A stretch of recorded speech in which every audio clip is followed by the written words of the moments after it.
请起。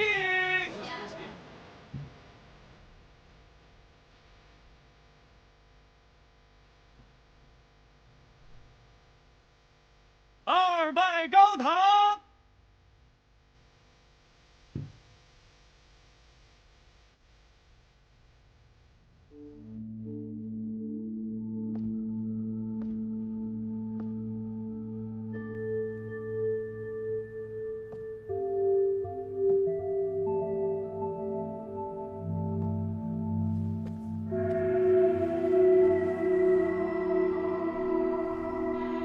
从今日起，你便是我的妻了。你放心，我董某此生绝不负你。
怎么是你？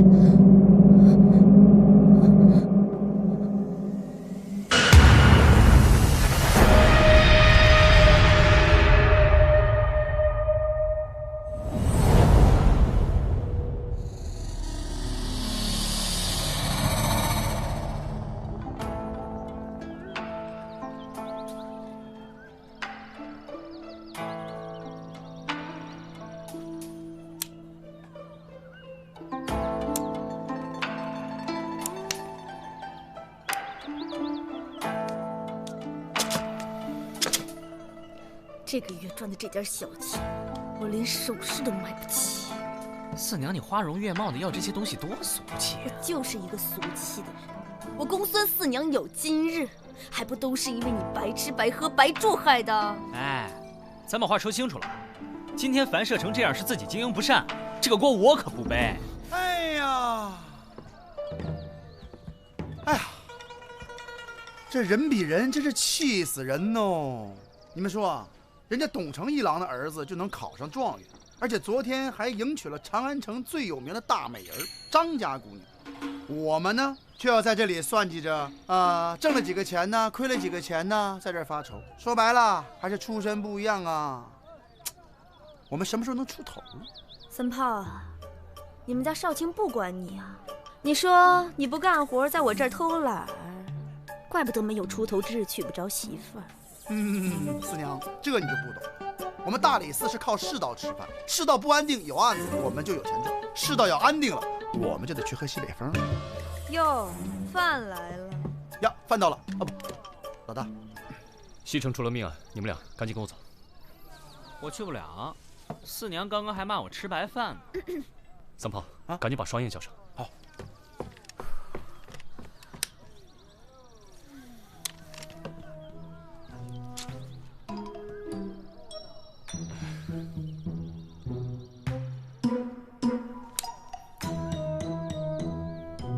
现在世道安定，那你的意思就是没钱给了呗？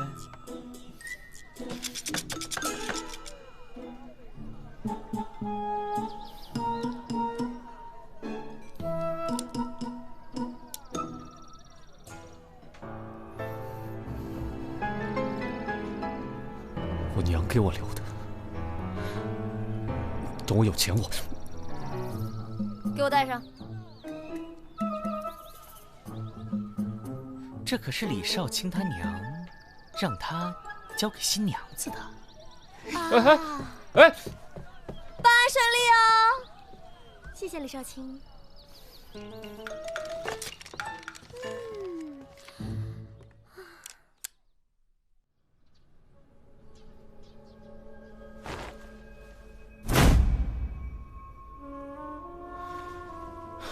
这下手可真够狠的，脖子都差点给拧断。你就是新郎？什么时候发现的？今天早上我回房之后发现的。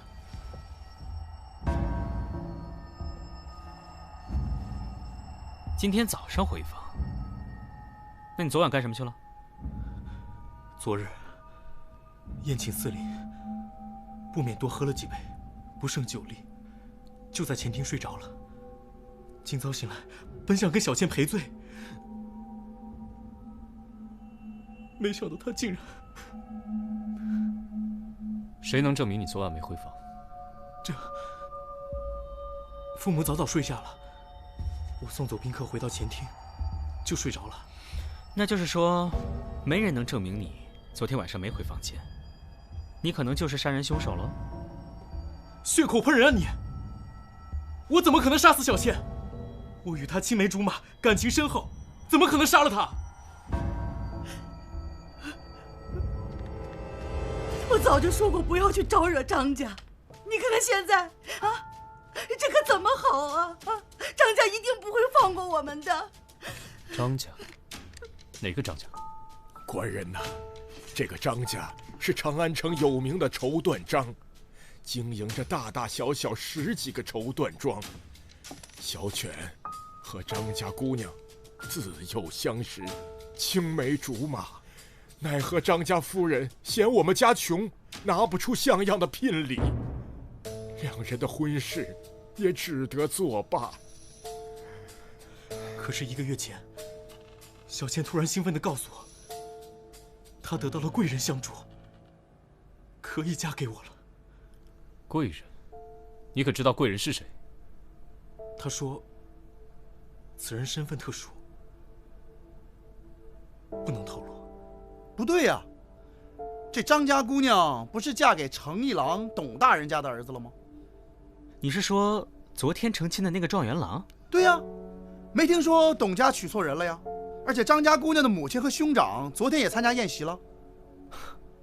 这就怪了，如果张家姑娘嫁到了这儿，那么董家公子娶的又是谁啊？池生，你可知道嫁去董府的是谁？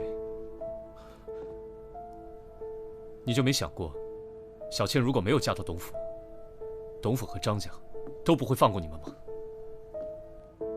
我和小倩商定好，在父母面前成完亲后，我们就去南方做小生意，更名改姓，不再回长安。那也就是说，你知道的全部事实，就是1个月前张家姑娘被一个身份特殊的人帮助，想出了一个可以让她嫁给你的方法。是，但却在成亲这一夜被人杀死了。那清晨你来到这个房间的时候，可发现有其他异常？这张家姑娘平日可有什么仇人？没有。那你能不能想到有什么人会对张姑娘不利吗？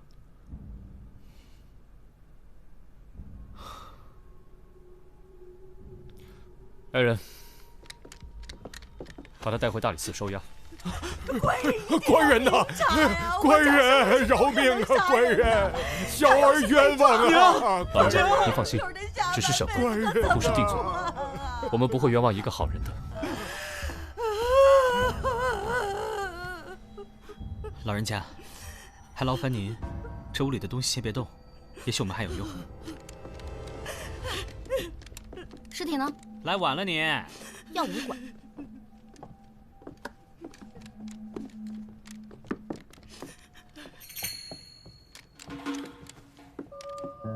怎么了？怪不得张家不肯把女儿嫁给他们，这家也够穷的，连门上的破对联都舍不得换。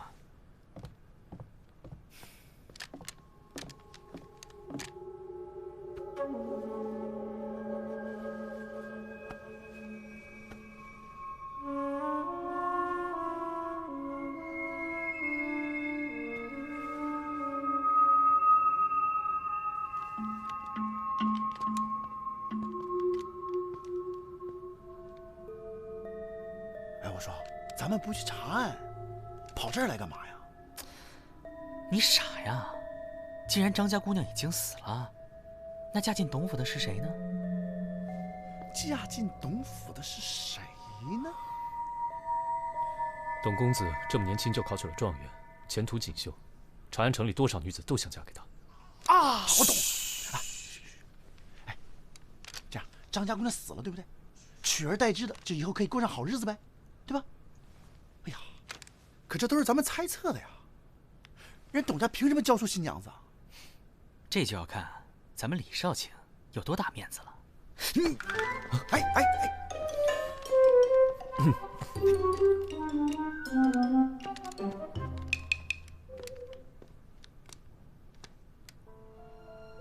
书生陈某一家作证，死者确系张家姑娘，案情诡谲，特来叨扰。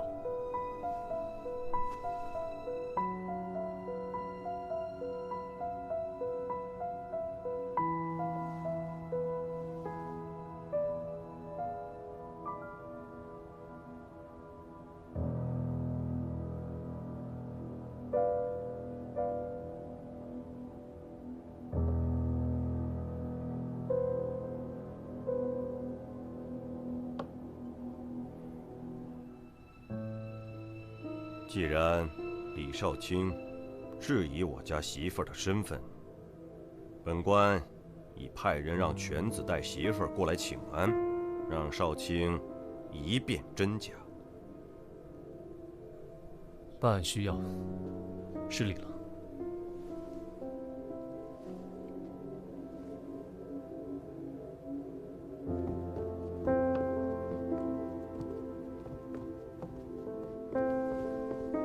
父亲，果然是个大美人呢。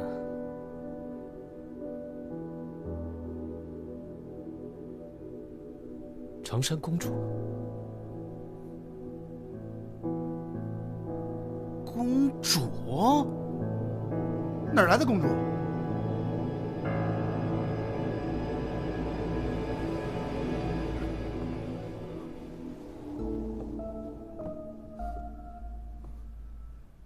您怎么会在这儿？你真的是公主？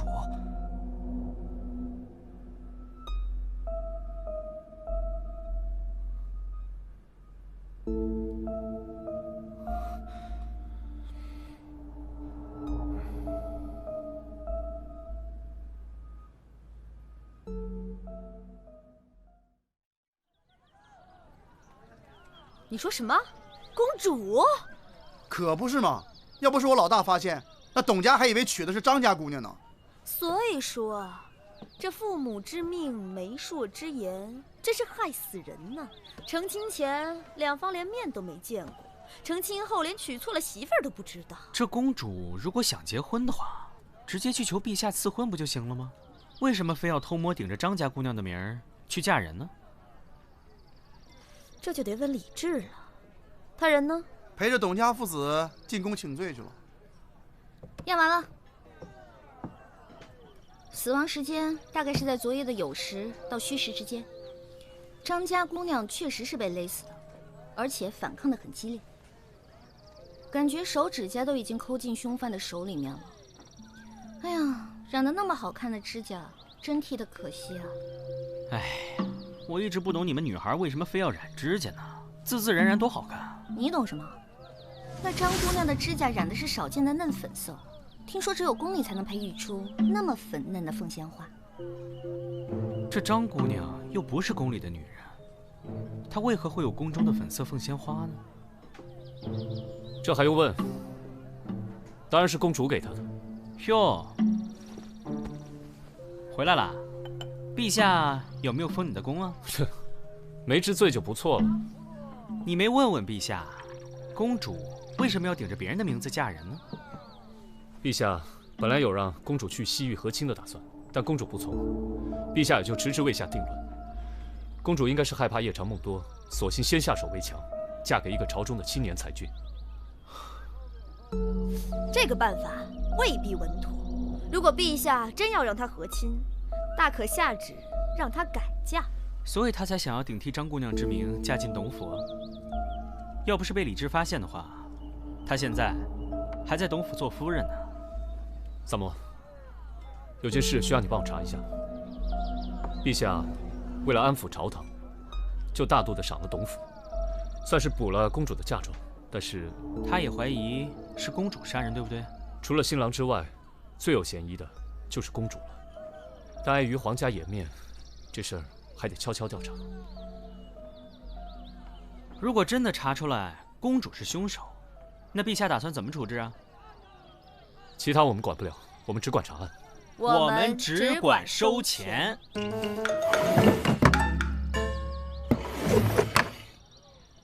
我打听过了，张家喜娘说她亲眼见到张家姑娘上了轿子，而且也没有绕道，直接送进了董府。那就是说，在董府拜堂成亲的，是真的张家姑娘。那跟陈升拜堂的就是公主了。陈升家把新娘送入洞房的时间是酉时，董府是戌时，这么算来，公主就有了1个时辰的时间从陈升家跑出来，赶到董府，埋伏在董府的洞房里。这样张家姑娘只要一进门，就立刻把她掐死。把人杀死之后，只要再把张家姑娘的尸身送回去就可以了。董公子回洞房的时间是子时，这么算来，这中间的时间足够他1个来回了。这公主折腾这么一晚上，你们想想啊，这公主这么娇弱的身板，这一晚上这么折腾，不太现实吧？李家人是靠娇弱取得天下的吗？那我们现在就要去找公主杀人的证据。我记得双月说过，张家姑娘死的时候好一顿挣扎，连指甲都劈了。如果凶手真是公主的话，在公主身上一定会留下什么伤痕。那谁能看到这公主身上有没有疤呢？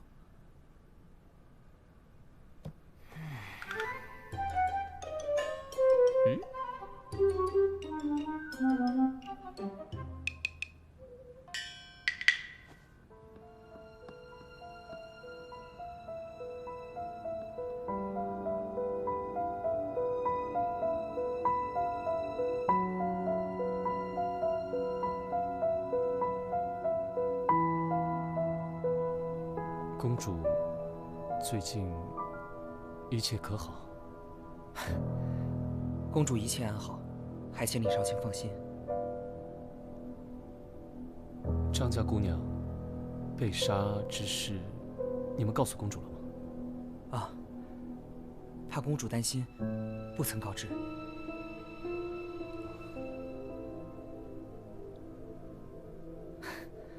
少卿有什么话，不妨直说。公主的手臂或者别的地方有什么疤痕或是伤？请少卿说话掌握分寸，莫失了规矩。是我鲁莽了。时候不早了，恐不便久留。那晚和你拜堂之人，你觉得她是公主吗？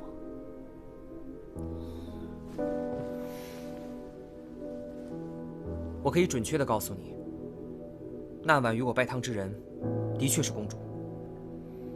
那日拜堂之时，我曾瞥见新娘左耳后有一颗黑痣。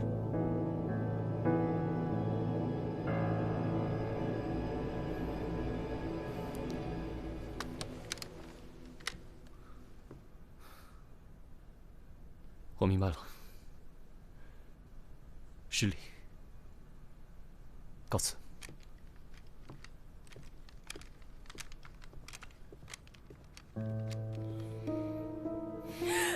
女儿，你死得好冤呐！不能进去，不能进去啊！哎呀，这有钱人家的公子还真讲究啊！你说这空隙里有什么呀？还这么挡着？你懂什么呀？多少人一到春天就容易花粉不服，人家这是保护自己。那也太娇气了吧！是啊，你以为人人都跟你似的，身体壮得像个野驴？真不经夸。老大快出来了。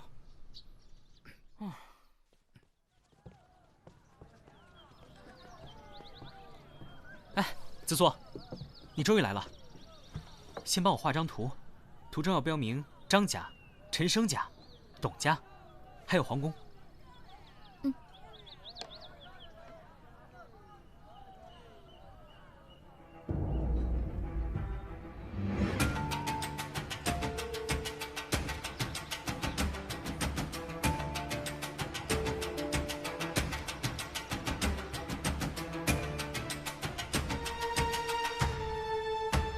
好了。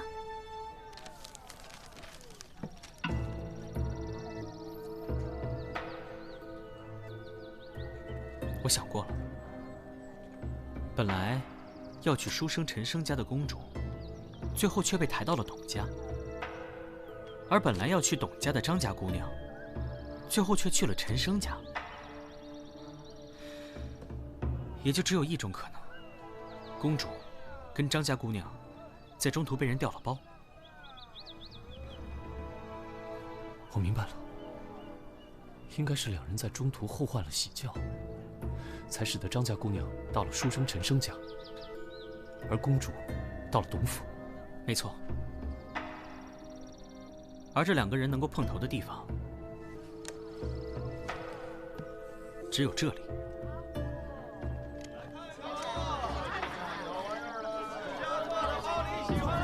如果我们推测没错的话，这里就是他们调包的地方。现在关键的问题是，他们俩调包的方法。老大，老大，哎，我问过那个轿夫了，那天张家姑娘就在这儿，对，就在这儿，真的出了点意外。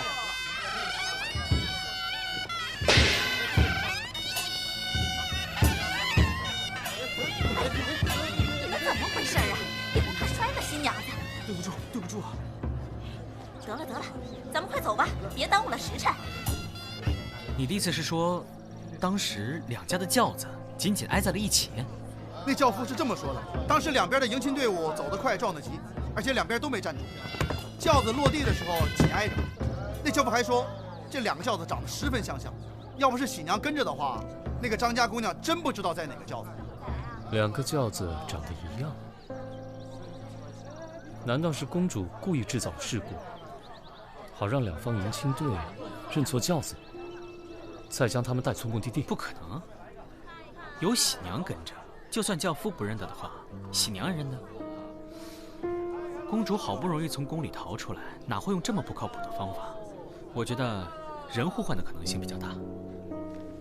你是说，这两个新娘从轿子上下来，再换到对方的轿子上，会被多少人看见？哎，你干嘛去？去看看成亲那天的轿子。走。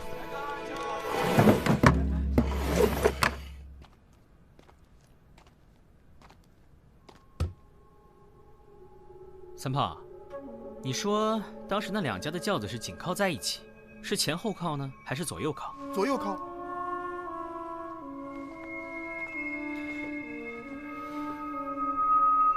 哎，你俩愣着干嘛？抬我呀？啊？什么？赶紧的！开什么玩笑？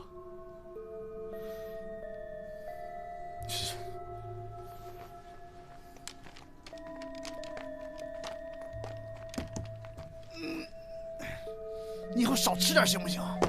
你，哎，什么情况？这轿子底下有个翻板，上面有布蒙着，确实不易被发现。得了，李少卿，去跟陛下复命吧。公主不是杀死张家姑娘的凶手。此话怎讲？轿子底部有翻板，可进也可出。两支迎亲队撞到一起是提前算好的。张家姑娘和公主趁机从轿子里的翻板上跳下，换到对方的轿子中。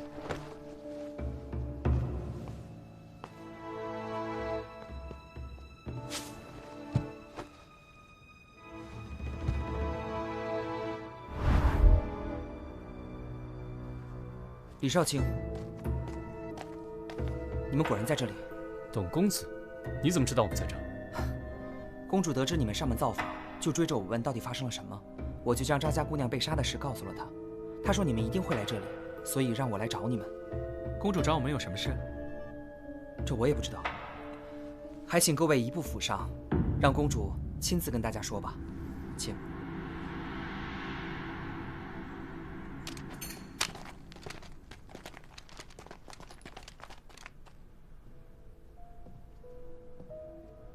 陛下一定派你暗中调查我了吧？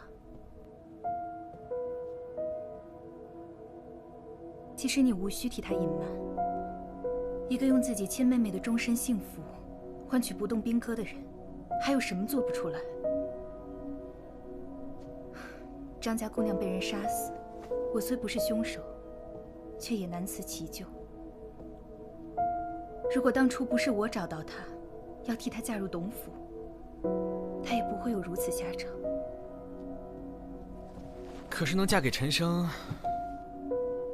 张家姑娘应该还是很高兴的吧？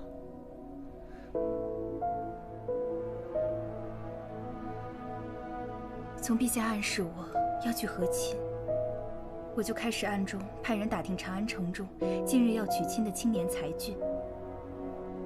在得知张家姑娘正为无法嫁给一个姓陈的穷书生而苦恼时，我便召她进了宫。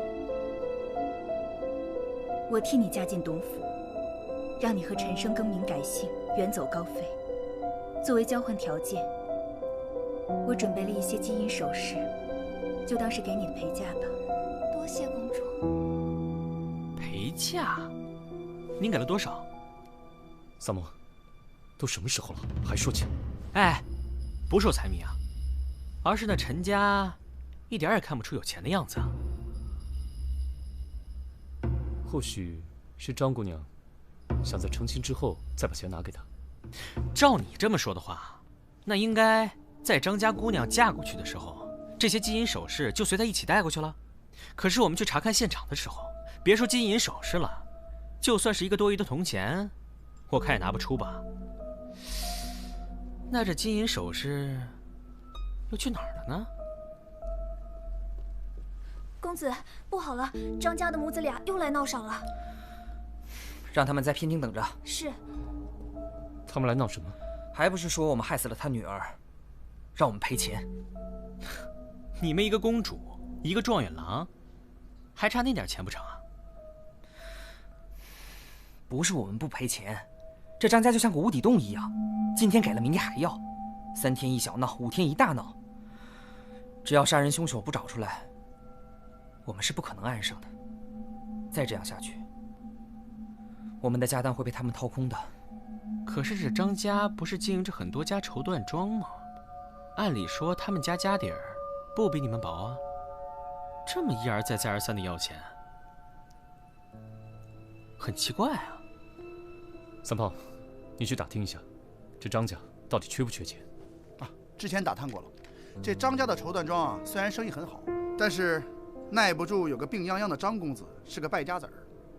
这张公子嗜赌如命，现在这个绸缎庄还在赌场压着呢，绸缎庄的收益直接入赌场的账，抵他的赌债。所以他们才要趁机讹你们。我说呢，当初父亲给了张家一大笔聘礼，想必也拿去还了赌债。这个张家的公子是个赌徒？对啊，我刚才说的很明白了，你是不是傻？我突然想到一些事情，你们等我一下，我马上回来。哎，记住，把张家母子拖住。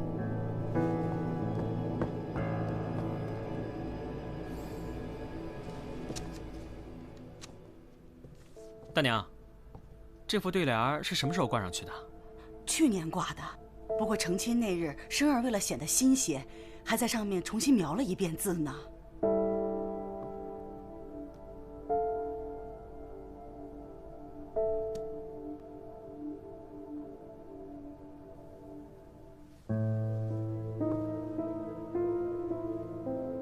果然如此。董公子，你们这是什么意思啊？让我们等这么久，一个字儿都没拿出来。我可把丑话说在前头，今天要不拿出钱来，我们孤儿寡母啊是不会走的。张夫人，恐怕你从今往后都不能再从董府拿到1分钱了。你是什么人？我是什么人不重要，重要的是，我知道是什么人杀死了您的女儿。什么？是谁？谁杀了我女儿？你快告诉我！这个凶手不是别人，正是您抵押了全部绸缎庄，把女儿嫁出去谋取高额聘礼，还上了他全部赌债的张公子，您的亲儿子。你胡说什么？子熙怎么可能杀他妹妹呢？是啊，什么人才会丧心病狂地杀死自己的亲妹妹呢？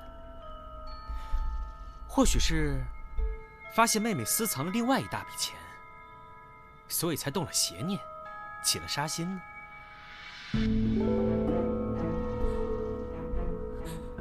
儿啊，你倒是说句话呀，别由着他往你身上泼脏水啊！说我杀人，你有什么证据吗？我第一次到陈家的时候就觉得奇怪，好歹是娶亲啊，就算再穷，没钱换一副新的对联，那应该把上面的字翻翻新。可你猜怎么着？陈家的对联不但没有翻新，就连上面的字都剥落了。为什么？你说这些，跟我有什么关系？当然有关系了。你猜，那副对联上剥落的是什么字？陈家大门我就没进去过，怎么可能知道？少的字是书，弱冠弄柔汉，着落观群书的书。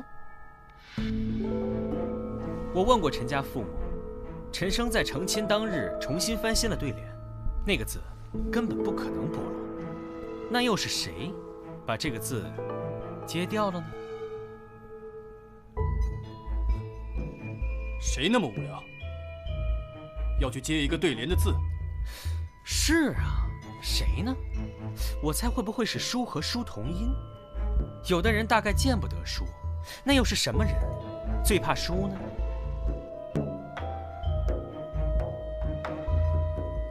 赌徒最怕输喽。没错。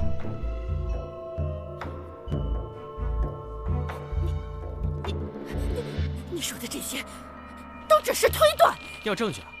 当然有。我听说张公子最怕接触到花粉之类的东西，所以到了春天就会穿得严严实实。按理说，您的身上近日应该不太可能有外伤。张姑娘死的那晚，曾经对着掐死她的凶手拼命挣扎过。可否请您露出手臂？如果没有伤疤的话，我立刻向您赔罪。就算我手上有伤又怎么样？难道我就不能是因为别的事而受的伤吗？这根本就不可能成为证据。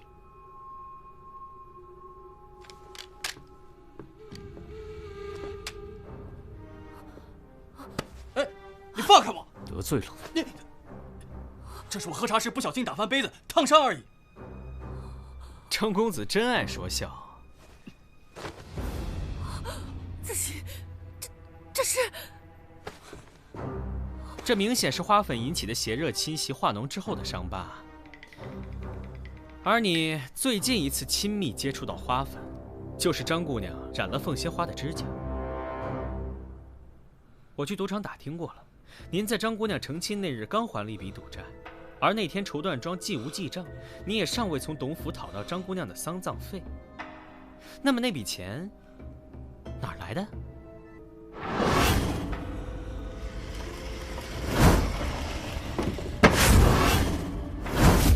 这根本就不能怪我，都怪他自己，一心只想跟着那个窝囊废远走高飞。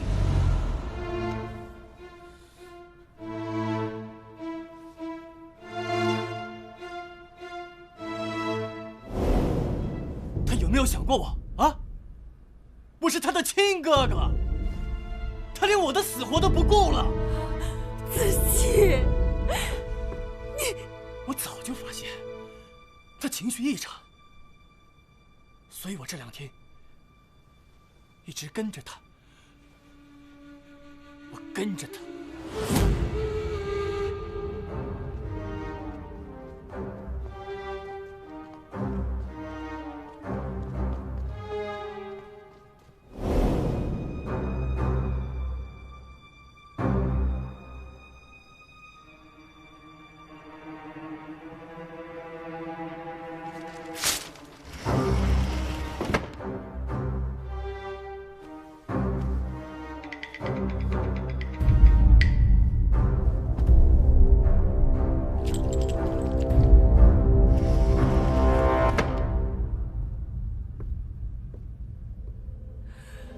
子熙，她可是你的亲妹妹啊！亲妹妹，不顾她的幸福，也不顾她的感受，把她当物件卖出去。你又什么时候把她当成自己的亲生女儿了？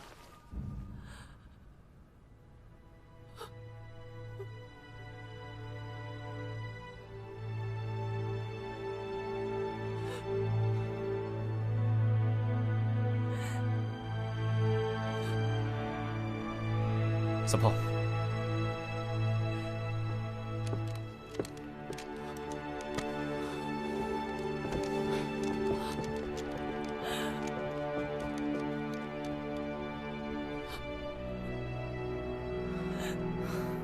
竟然有人为了区区小财，残害自己的手足。